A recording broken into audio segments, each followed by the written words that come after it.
Look, look at that. What a beautiful sight, isn't it?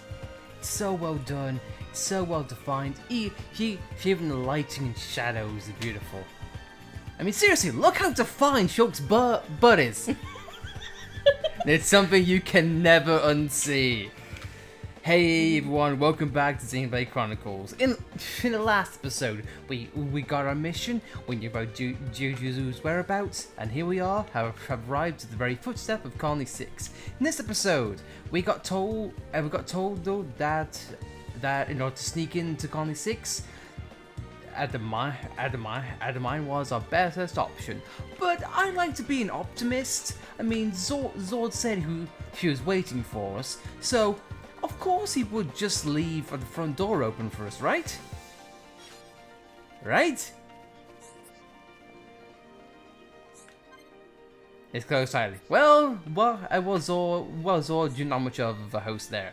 But anyway, before you go on to Colony 6, I'm going to tell you right now, you are in for a tough time if you are not prepared. I'm not going to give spoilers, but you are in for a lot of mechon and for a lot of group fights. They got a merchant here just so you can prepare. Exactly, and that's something that we are going to dive into deeply, and I can tell it's good because Fugsy should even have hot books for us. So right now we're swimming in the money, so I think we can divulge in a couple. I will say though, Charlotte is definitely going to be coming in handy going forward.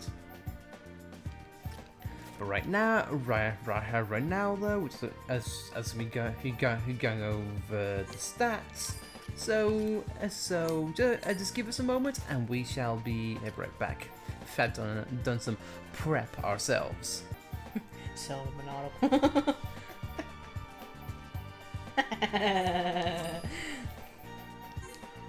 No.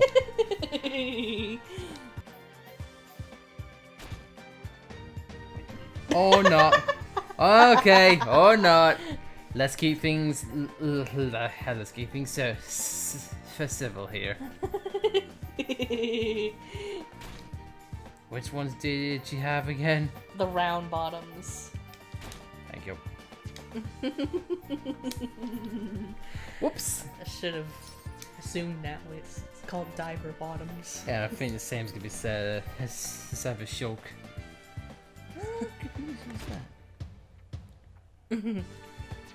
Yeah, it'll be fine. Makes things a bit more condensed. He might lose his show butt.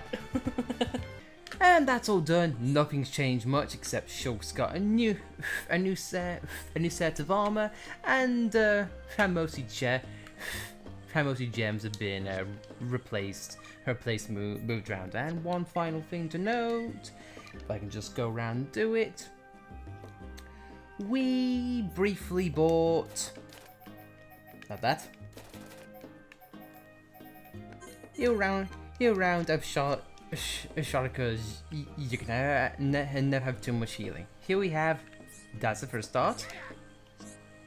Daza in big trouble. If Daza not have that thing, then it's really bad.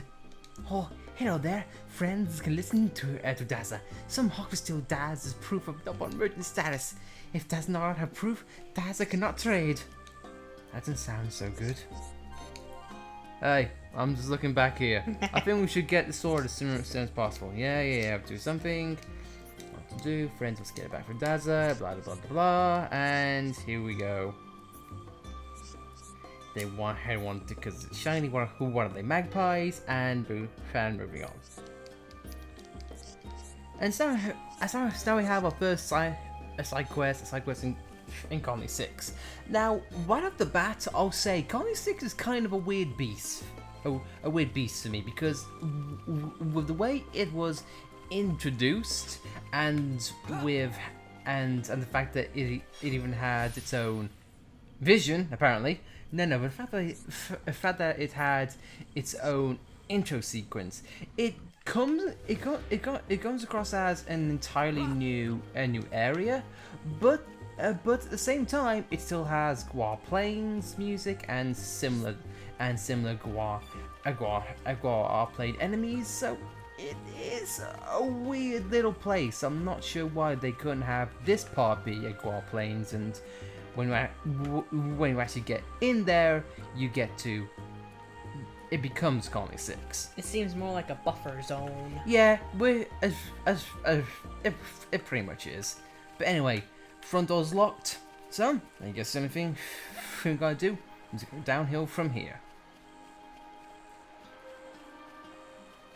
Okay, I thought there was gonna be a cutscene playing there, but obviously I was wrong. Yeah, this place is kind of awkward. Because again, of the things I just mentioned, so the details about it are a bit blurred for me. But still, though, at least now that you're down here, you definitely get a better view of the overall looking skyboxes for this place.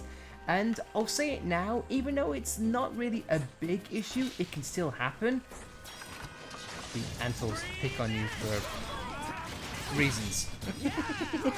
But anyway, a brief note, because Eka is somewhat to do with the Antles.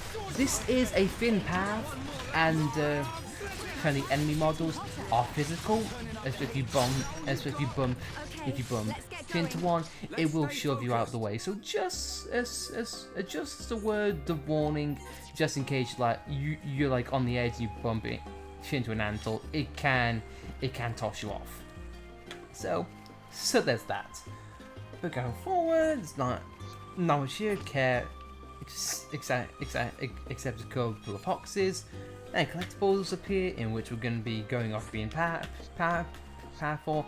And here we have an introduction to a new enemy type, Rogals. It's not much to speak about, except they are giant birds and they're bulky, and they can definitely take a few hits. So if you're not prepared, that can definitely wear you down, especially since you're so close to the end goal here. And I want to see if I keep going down here. I think there is something.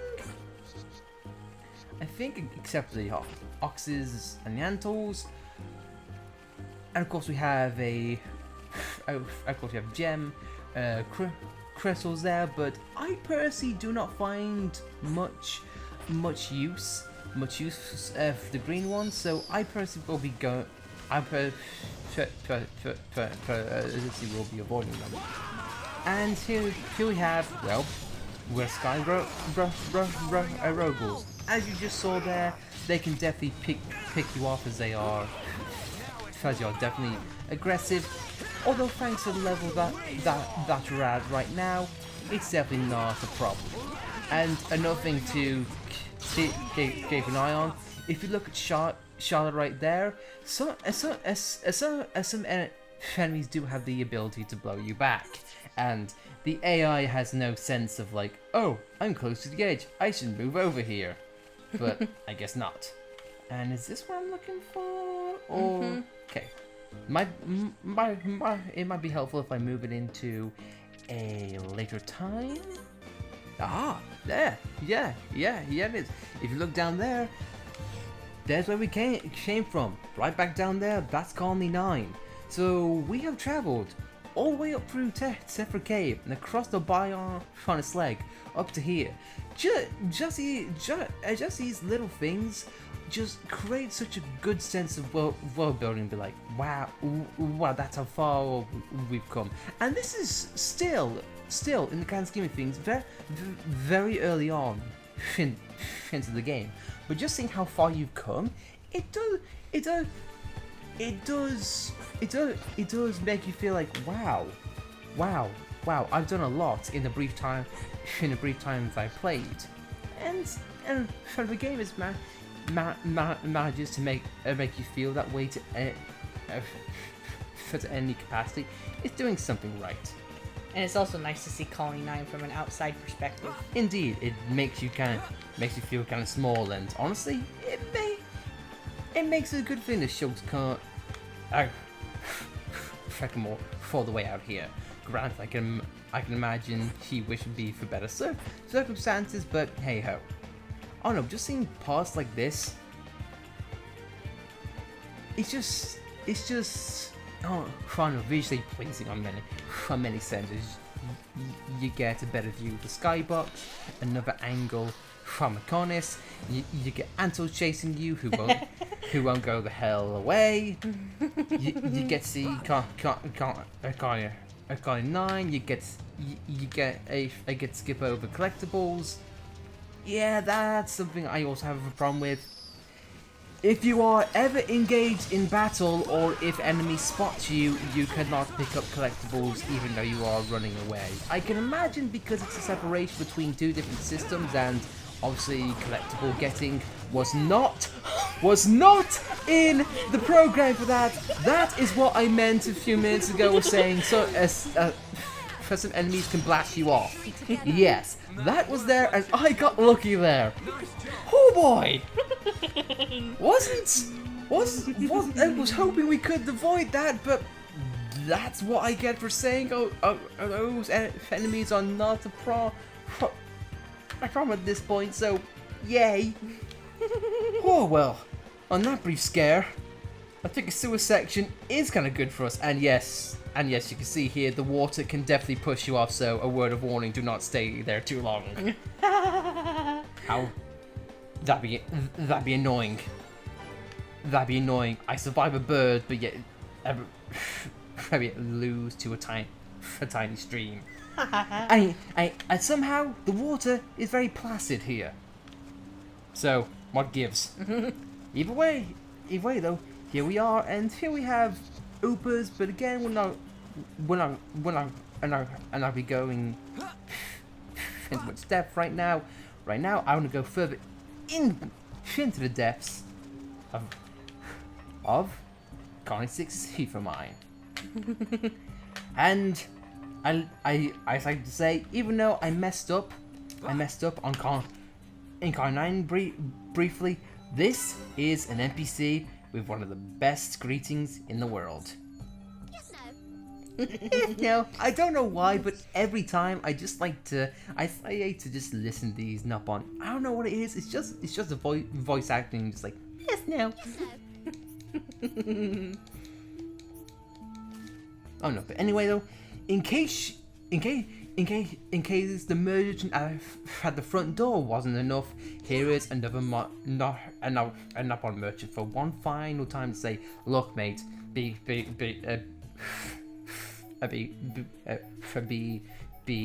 ready. This is pretty much the conglomerate between Colony 9 shop and also the Nopon merchant we just talked to. The fact that they put two Nopon merchants there is basically screaming, hey, boss battle head, buddy. Yeah, or at least prep. This is not an area that you want to take seriously. I mentioned previously that Tephra Cave was a first roadblock for us. This one was the area in which we had a real problem with. Guys, kill the noise.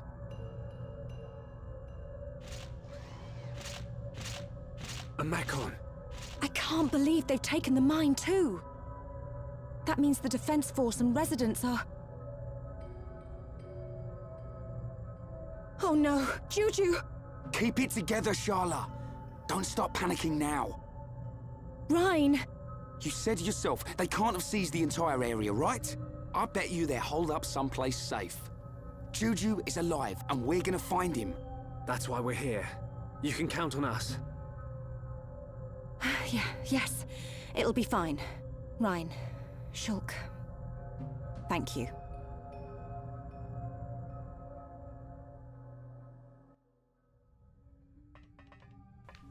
And a brief moment.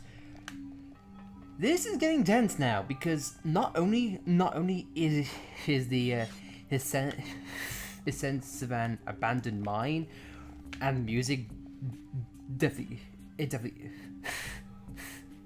emphasizes that, but before going on, I will say you have ether deposits here. Take every chance you get in getting them, because every gem or every crystal that you can craft, it's definitely gonna help. Even if it means you have to backtrack it's sometimes in order to craft the new ones. Trust me, it's gonna save you a massive headache. That was a scout, buddy. Yep. And I don't know whether it's gone. Yep. As you saw there, we passed that scout and it left us. But even then, it went to warn its Mechon friends about us. You'll learn all throughout this game to what any capacity or whatever the enemy you're facing. Scouts suck. They suck immensely. Even if the only way that you can take out the trouble is if you take out the scout hard and fast. But the issue is, if they get down to a certain amount of health, they'll just book it. They'll just run and call for help like any normal scout would do. So I guess that's a points for realism, I guess, in this sense. But nonetheless, it is a pain.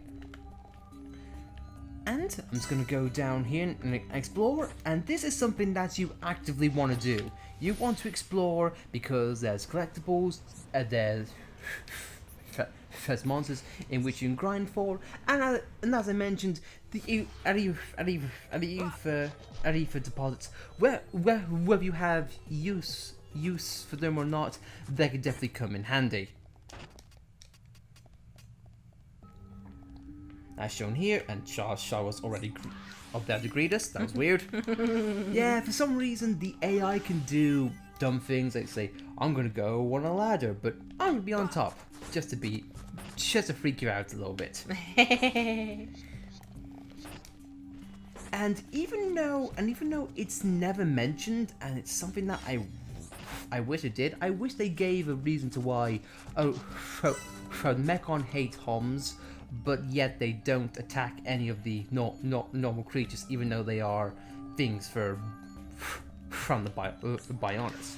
And yeah, when I mentioned get all the ether, I'm using the wind crystals because I take it that seriously. Agility ups. Yeah. and normal resistances, so I'm just gonna take out the travel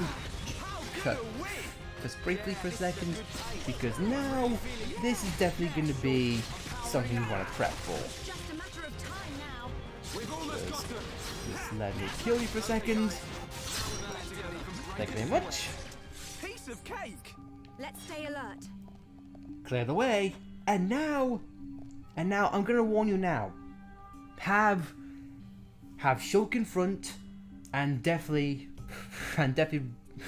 be ready to prep for Mechon. I'm not giving any spoilers, but I'll just say it. The fight's only just begun. Ooh, collectible. No. Just kidding. Now, get ready for fights.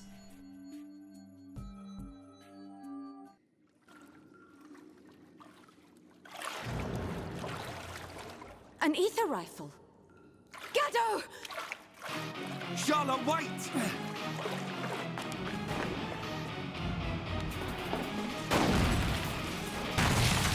Gaddo! I know that voice. Medic, is that you? Otharon! That's our cue, right? Oh, yeah.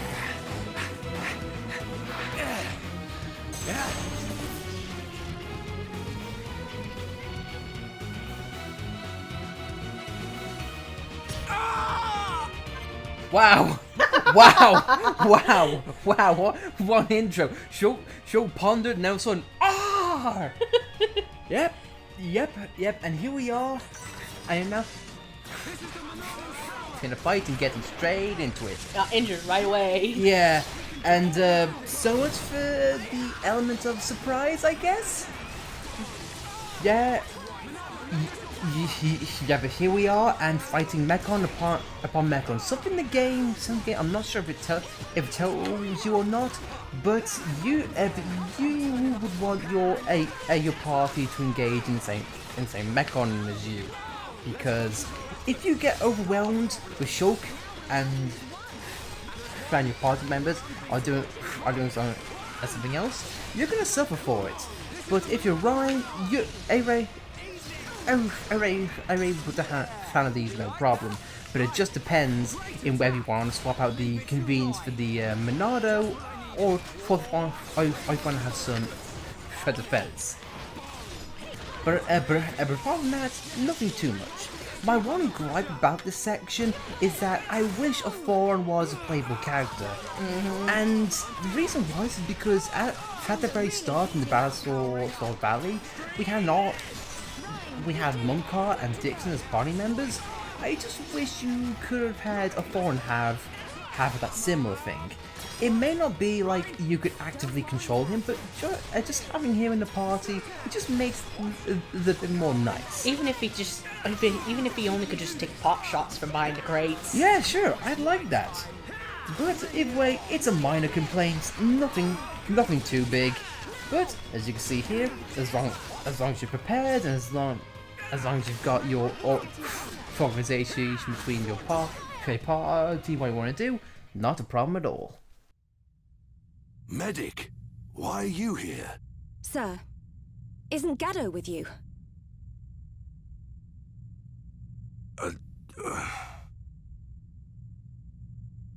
We have much to discuss. You'd better come with me. Sir.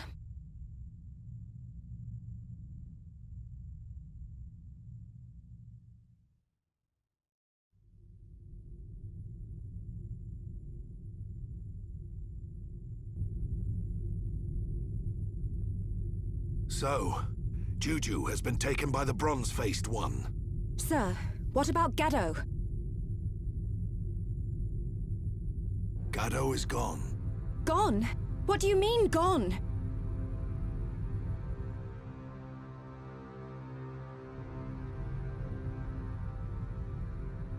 Gaddo and I planned a surprise attack to set everyone free.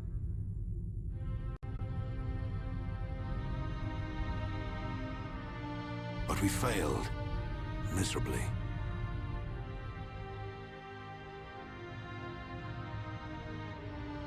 When I woke, Gaddo was nowhere to be seen.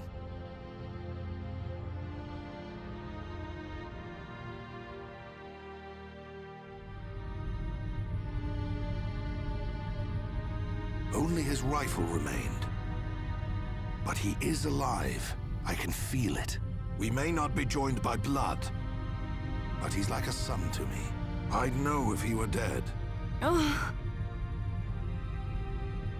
Some of the people in Colony 9 got eaten. Rhine! Sorry. I forget I said that. They don't kill Homs right away. If that bronze-faced one took him, we still have some time left. Are you sure?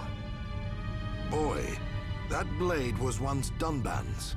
I'm not sure why you have it, but we're going to need its full power. You can count on me.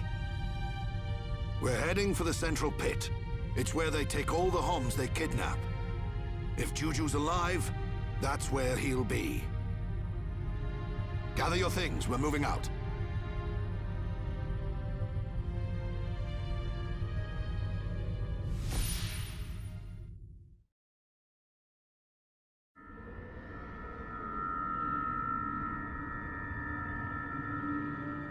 Juju!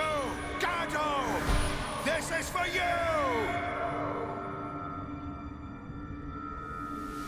Huh? What? What? You say something, Shulk? No. It's nothing. Forget it.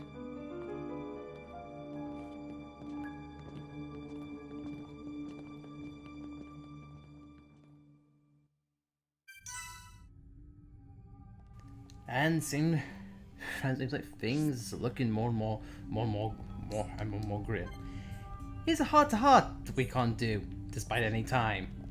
You'd have to do an amazing amount of grinding if you were to get to that affinity, and that's something that we are not even close to yet.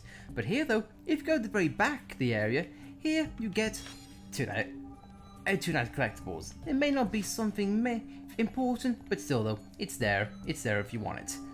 And here, if you go outside, we can see that this was a nice little hideaway in which Gadon and Thorn will probably will. And small thing, I like how in a sense of efficiency, that flashback that Shola had with Gado, Thorn and Juju, I like how they reused that room and just made it seem like Charlie 6. Efficiency and a little bit of trickery, but still, it's something I can appreciate. It's using as much you can without ever making entirely new assets. In which case, let's go forward and let's be a rebel. Let's jump all of the stairs! Or not.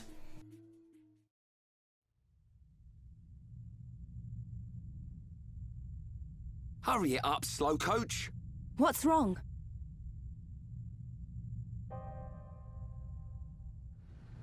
Juju! Gado! This is for you! What can it mean? This is for you. Is Juju already dead? Or is he going to be killed? Is that why Otharon...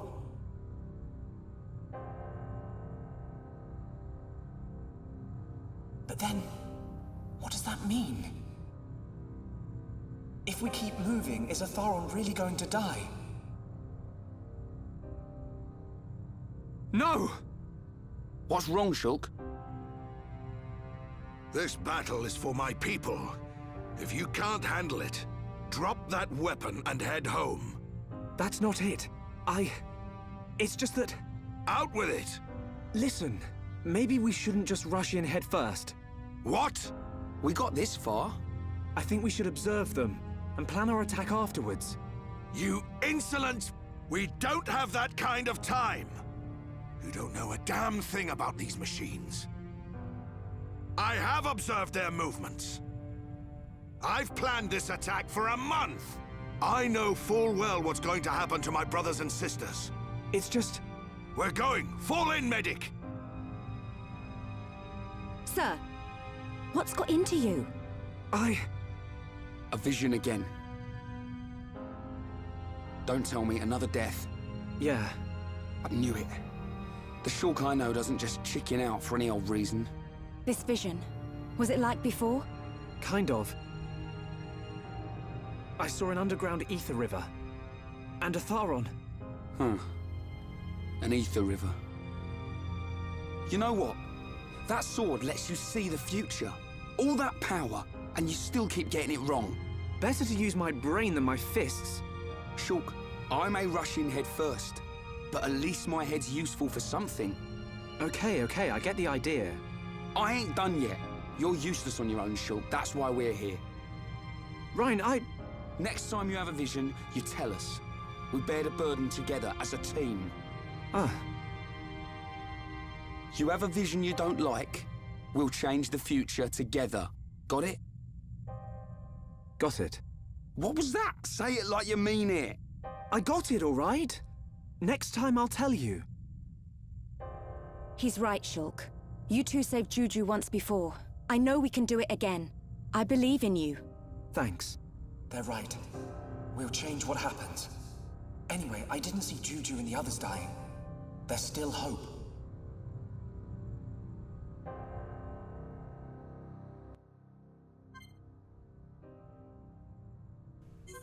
And on that, you never thought you'd get a scoring from Ryan, but sometimes though, you need a hard head to show you where to head first. And Otharon's out of the party now. Yeah, he's gone, but on the contrary to what Otharon just said, you kind of have to agree with Shulk in some way. Be like, you know what, maybe we should step back and, you know, just take a little bit of time to observe.